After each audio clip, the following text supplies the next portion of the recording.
After the girls went to bed, we sat on the couch and watched an old movie I picked up on Netflix called Unfaithful. I heard it was a good film. Let's give it a chance, I said, pressing play.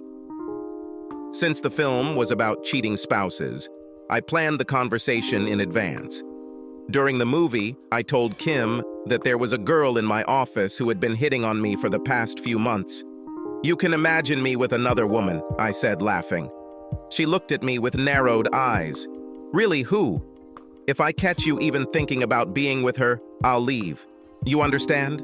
You belong to me and no one else," she said, with a serious expression on her face. Even though I tried to remain cheerful, she wasn't fooling around. She made it clear that she would not tolerate any deception. I couldn't believe how angry she was about this, how hypocritical one person can be. She got angry about it while she has sex with 2 men every day behind my back. Unreal. "This is driving me crazy, David. Why didn't you tell me about her before? What is her name?" "Kim, relax. She is an intern, a young girl who loves to flirt." I completely ignored her. "What about you, Kim? You are the most beautiful girl in your office. Are you saying that no one flirts with you?" "Of course not. They all know that I'm married and that I would never cheat on you." "So, during our entire marriage, you never thought about being with another guy or did anything like that? I mean, even a friendly kiss. Have you ever cheated on me, baby?"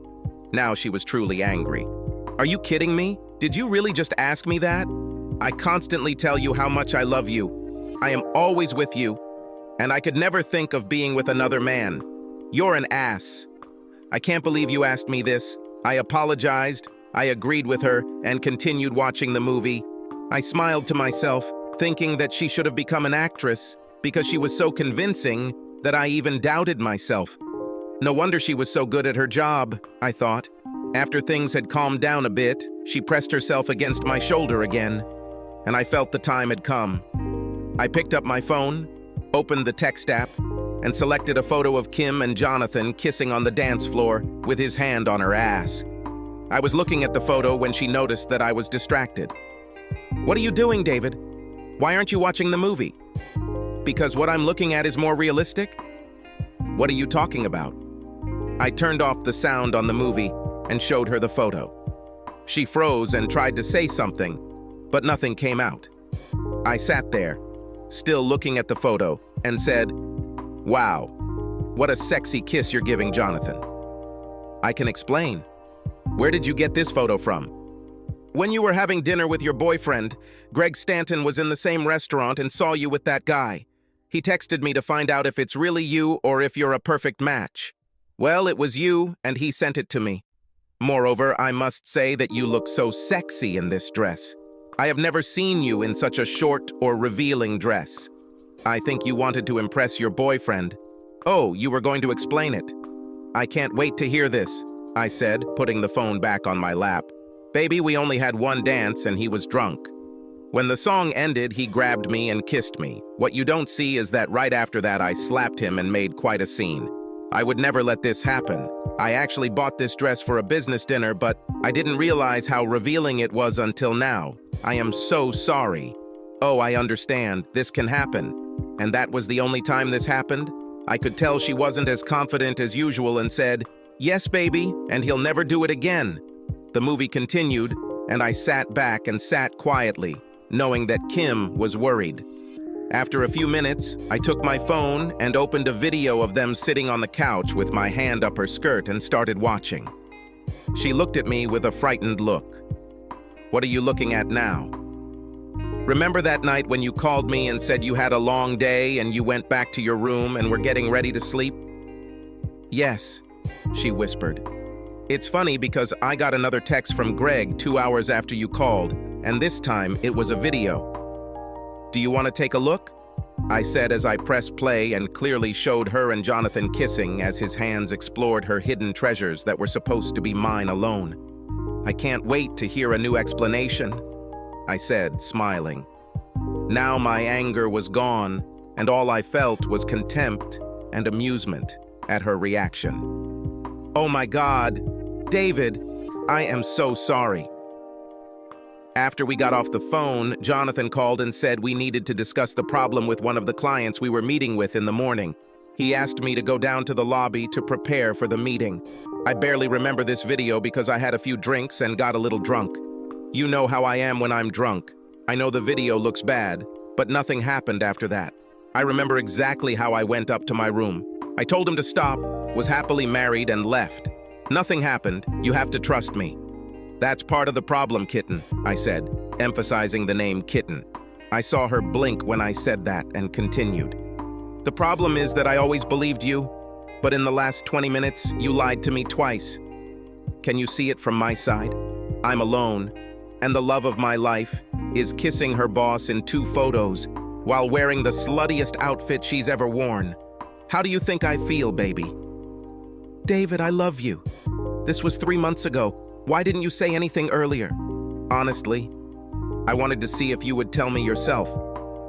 I wanted to make sure my wife was as honest and transparent as we have always been with each other. But now I understand how things are between us. Are you lying about anything else? Are you having an affair with him? You love him? Now I was playing with her and enjoying her confusion and acting. She started sobbing and kept telling me how much she loved me. Kim, please stop telling me that you love me so much. I'm sure you love me and I still love you, but that has nothing to do with these photos. I need to understand why, and is there anything else you're lying about? I said, pressing the recorder button on the phone without her knowledge. David, listen to me, nothing happened. Yes, I think I kissed him like you saw, but that was it. And every time I told him to stop. I'm not sure what Greg saw or told you, but you have to believe me. Okay? Stop crying, baby. I believe you. However, I am confused by the way you were dressed. I mean, you never wear anything like that for me, and you never do your hair and makeup like that either. Did you do this for him? You haven't answered my question. Do you love him? Do you want to leave me for him, Kim? Please, I need to know the truth. The sobs resumed. No, David, I love only you. I never want to lose you. Nothing happened, and I don't know why I dressed like that. This is so unlike me. Maybe it was because all the other women dressed similarly, and I wanted to look just as good. I don't know for sure. I was a little unsure of myself. I think I can understand that, and it makes sense. But why didn't you tell me about Jonathan and your closeness? Since nothing actually happened and I put an end to it, I didn't want to upset you. I mean, he's my boss, and I couldn't afford to lose my job if anything happened. If something really happened, I would tell you right away, you know? I kissed her and held her gently, letting her cry. This was just the beginning of a month-long episode of playing out my revenge. That night we made love, and I enjoyed her amazing skills, aloof as her husband, and thinking of myself as one of her sexual partners. I wasn't going to deprive myself of her body and warn her about something unusual. The acting here was impressive, but at that moment, I didn't care anymore. She was more passionate than ever, trying to convince me that I was her only love.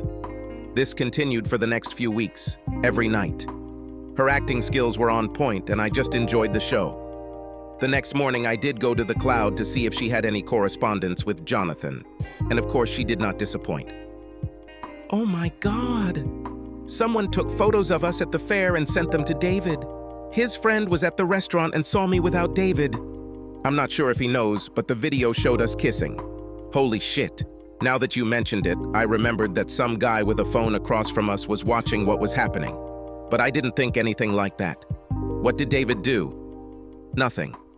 I convinced him that nothing happened and stopped you. He has no idea that I spent the night in your room. I convinced him it was alcohol and made amends. He is easy to convince. A few kisses and good sex is all I ever needed to give him. Be careful, baby. We agreed that tomorrow we will meet there at 1 o'clock in the afternoon, as usual. Cannot wait. Too much time has passed. I love you, baby. I love you too, kitten. This was the last message, and I sat in silence, thinking about all this. Yes, obviously, I was the biggest idiot in the world, but revenge is sweet, and I walked the scorched earth. But I took the time to enjoy Kim's antics and see how many more lies she would tell. The first thing I did, of course, was take care of my financial situation, transferred funds, closed accounts, and so on. I left my main Visa card open and lowered the limit to $2,500 to control any damage it might cause. Since Kim had no idea how upset I was, she never thought I would change anything. I confirmed to the lawyer that since the house belonged to me before marriage, I would not have to leave the house once she was notified. Of course, I prepared the infamous email that I eventually sent, including video, text messages, and photos to all of her friends, family, and work colleagues. I also created duplicate 3-ring binders from my personal account for Mrs. Sinclair and Mrs. Wilkes to share their pain. I would post this at the same time everyone is notified and cases are being filed. I asked my lawyer to prepare to file public civil lawsuits against both Jonathan, her boss, and Jason, the CEO of the company. Since the company was one of the largest technology companies on the East Coast, my lawyer was thrilled to have the CEO involved. We were going to make them a settlement offer before going public with how the CEO and managers were sexually harassing their employees. We worked with child guardian services attorneys to obtain full custody of the children and prepared the documents, file, and binder for the investigation. Over the next few weeks, everything seemed normal. We loved children and spent time together every day as usual. We went to dinner and discussed everything, avoiding the big elephant in the room. I'm sure my silence on the matter drove her crazy. Not knowing what I was thinking must have been exhausting. I decided to have some more fun with Kim and asked a few questions. So, Kim, did your boss take any steps against you after the fair? Do you want to tell me something? From her conversations with Jonathan, I knew that they still met every day at the hotel. I wasn't sure how she could control herself and lie so easily. It was funny to watch her reaction, and now I can even tell when she was going to lie. She calmly answered, "No, nothing at all." It's weird because we both act like nothing happened. And it's true, nothing actually happened. He was a total professional, and we rarely even talk because we are so busy with our projects. I just sat there with a cheeky smile, still amazed that the mother of my children and the love of my life could lie to me so easily. That night, I released the last of the anger that was still bubbling inside my body. I challenged her and took full advantage of her that night. "Oh my God, David, what came over you? You are a wild man today. I have never seen you so rude and unbridled. I liked it. What a nightmare," I thought. I knew this would be the last time before all this shit came out tomorrow, and I was going to take as much as I could from my soon-to-be ex-wife. That afternoon, the sheriff walked into the offices of Tricom International and demanded to see Mr. Sinclair. A few moments later, Sheriff Clark entered Sinclair's office and handed him an envelope. "Mr. Sinclair, you have been notified." A second later, he was alone in his large office, holding an envelope in his hands, and fear took over his entire body. After he read the complaint for the third time, he immediately told his secretary to invite Jason to his office. While his secretary was calling, Jason had just been served his complaint from the same sheriff. He hurried into Sinclair's office, and they both stood there, shocked and confused. "What the hell? How did this happen, Jason? If my wife finds out about this, I will be ruined. It is your fault. You told me this bitch would never leave us. You fix this, Jason, or I swear I will destroy you and your family. You understand?" Sinclair was a man not to be messed with. A ruthless street man who had worked his way to the top of this multi-billion-dollar organization and had no intention of giving up.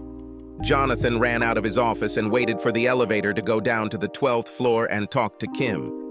As he walked down the hallway toward Kim's office, he saw the sheriff coming in the opposite direction and realized that he was coming from Kim's direction.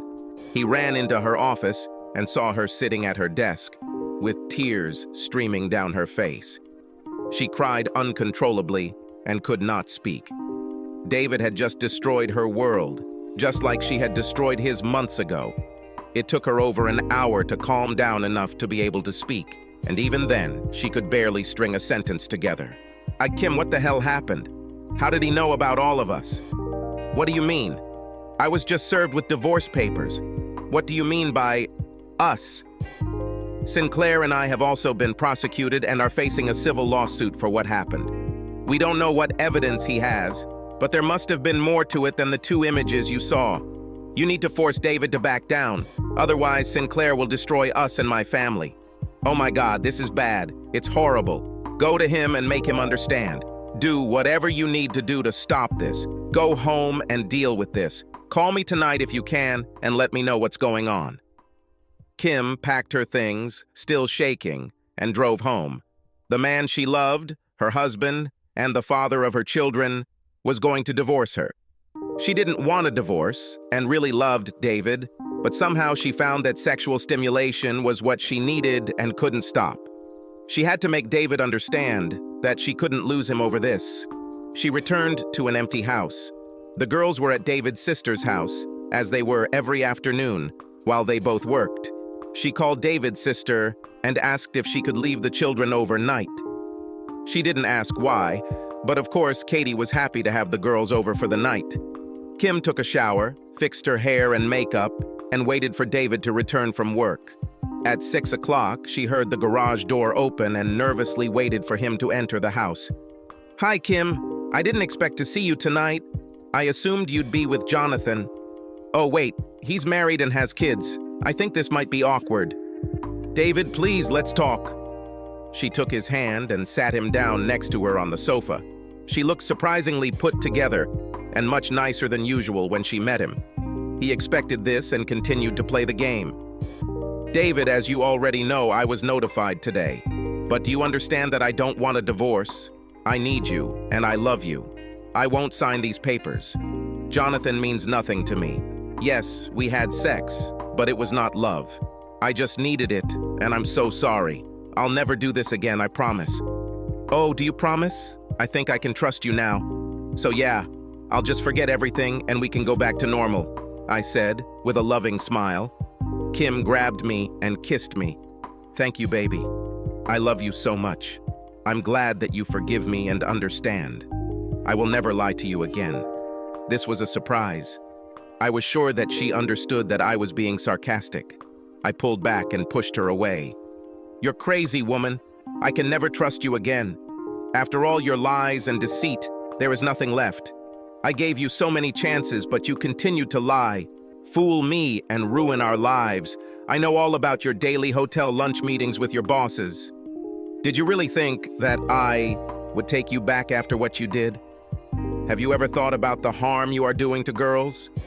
There's no way I can close my eyes to this. But you have to. And why are you going after Sinclair and Jonathan? Well, your fuck buddies are also your CEOs and CEOs of a multi-billion-dollar company. After I leave your ass, I'm going to need money to properly support the girls, and considering they're partly responsible for destroying our marriage and my life, I'm going to destroy them too. I intend to destroy their family, harm them financially, and use them the way they used you." Kim had never heard David talk like that, and she had never seen him so angry and focused.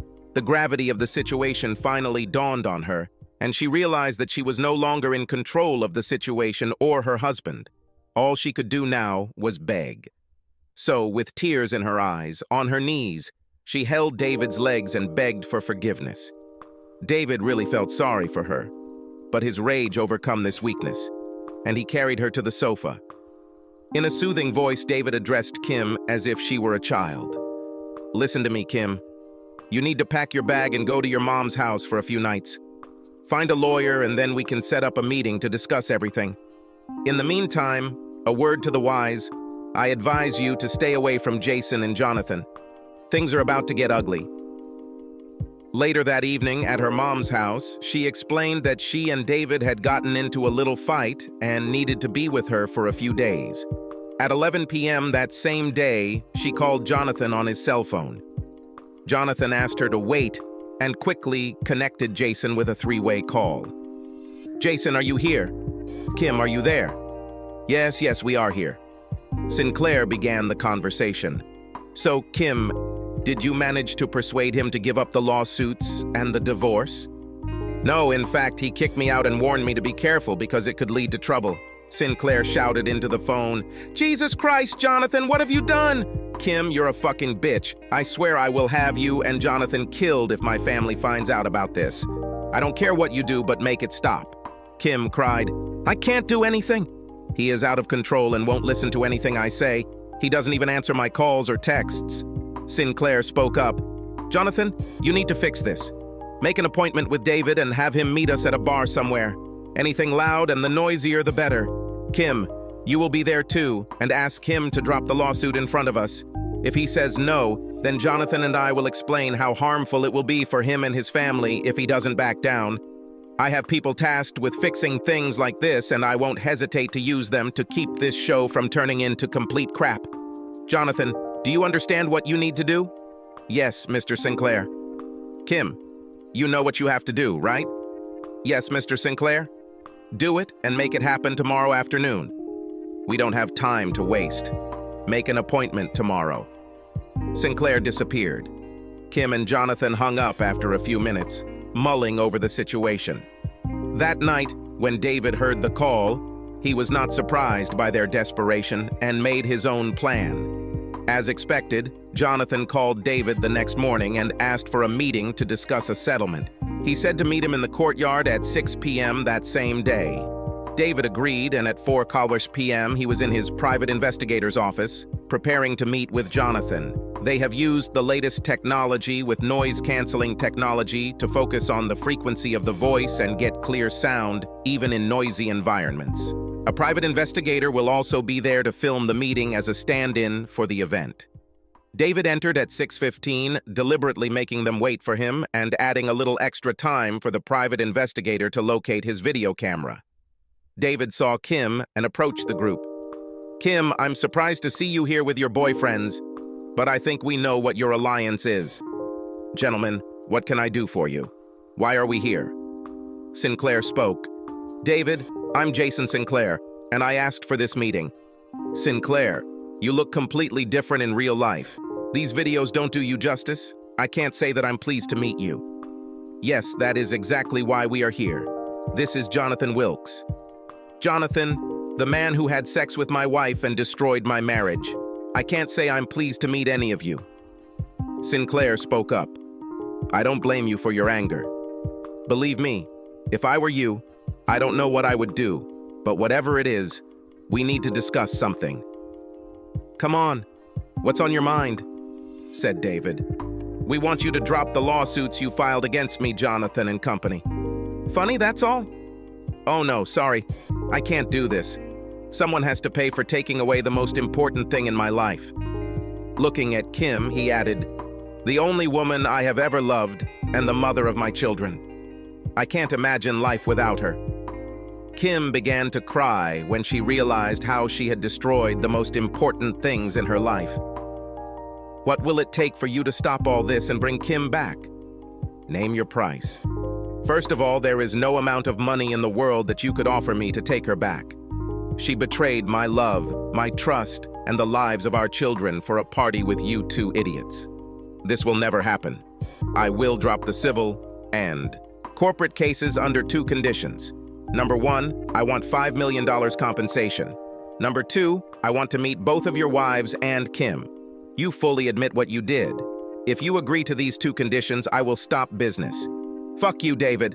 I will give you $100,000, and you will have to sign an agreement that you will never discuss this with anyone.